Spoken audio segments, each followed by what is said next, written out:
Welcome to New World City, New York. Before we dive into today's cinematic journey, let me ask you something. When you think of New York, what image comes to mind first?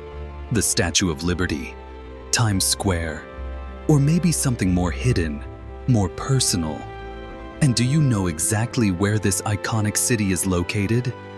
Drop your thoughts in the comments below. I'm curious to hear what you picture when you think of the Big Apple, New York. A name that echoes through the chambers of time, like a reverberating pulse in the heart of a continent. Long before it became a city of skyscrapers and symbols, before the streets pulsed with the rhythm of 8 million lives, this land was a tapestry of water, forest, and wind. The Lenape people called it Lenapehoking, the land of the Lenape, where rivers whispered stories through the roots of ancient trees and the sky stretched wide and uninterrupted. Their canoes cut gently across the Hudson, their footsteps threaded through Manhattan Island, a lush terrain wrapped in tidal estuaries and crowned with rolling hills and dense woodlands.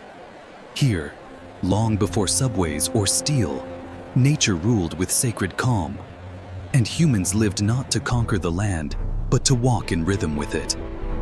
Then, in 1524, came the first ripples of change. A Florentine explorer named Giovanni da Verrazzano, sailing under the French flag, entered the harbor, catching first sight of the sprawling wilderness that would one day wear the armor of concrete and chrome. Nearly a century later, in 1609, Henry Hudson, employed by the Dutch East India Company, navigated the river that would eventually bear his name, seeking a passage to Asia, but instead finding a land teeming with potential.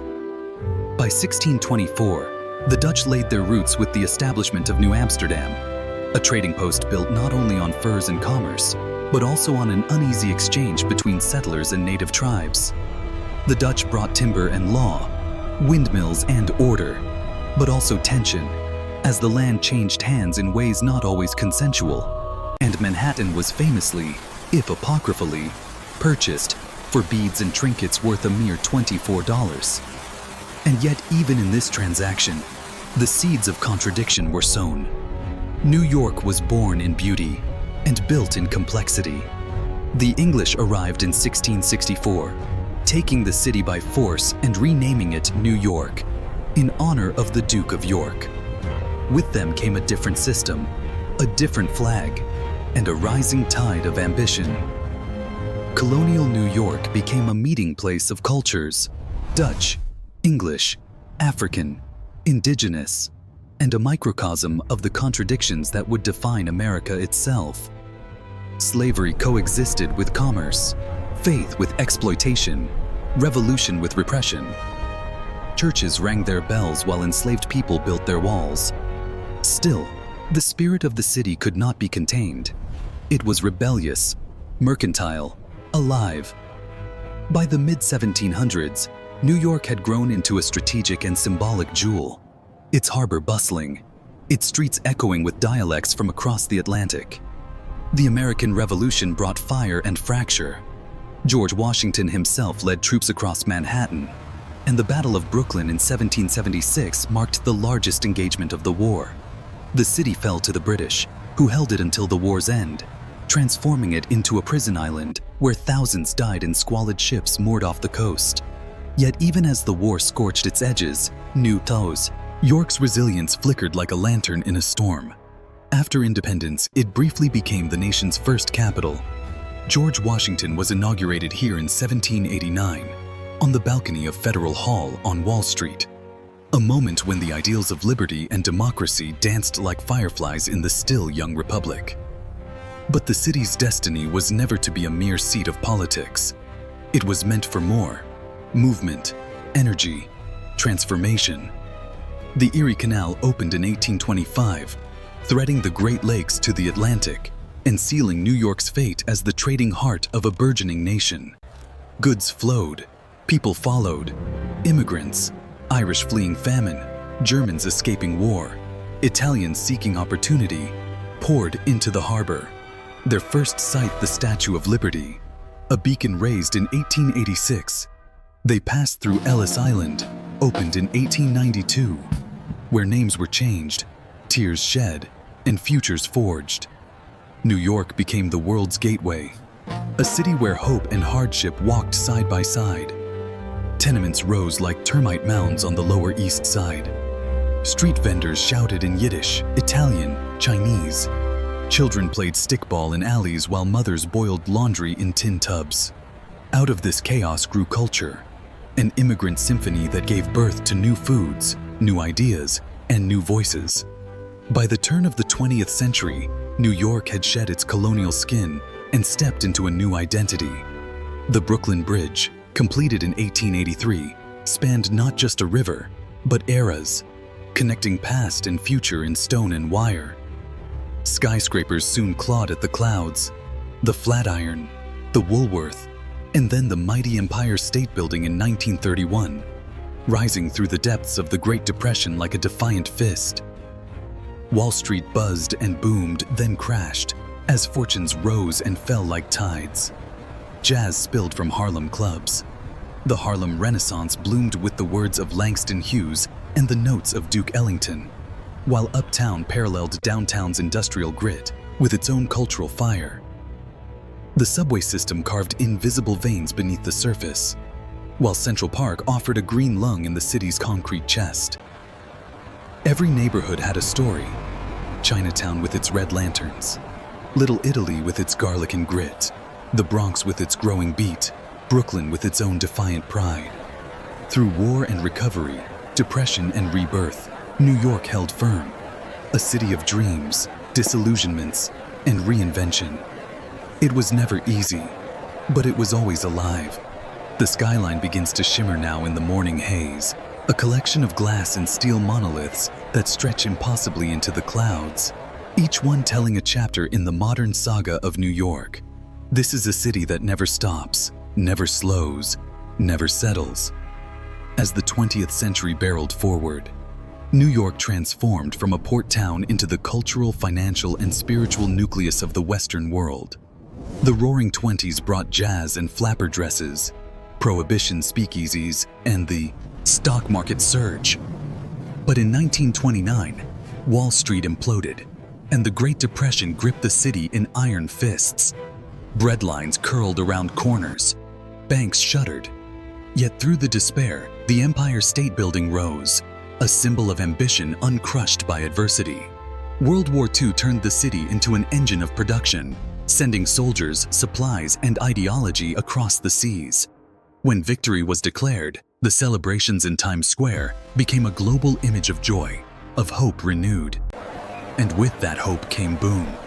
The 1950s and 60s brought towering public housing projects, vast highway systems, and waves of new immigrants from Puerto Rico, the Dominican Republic, Korea, and beyond.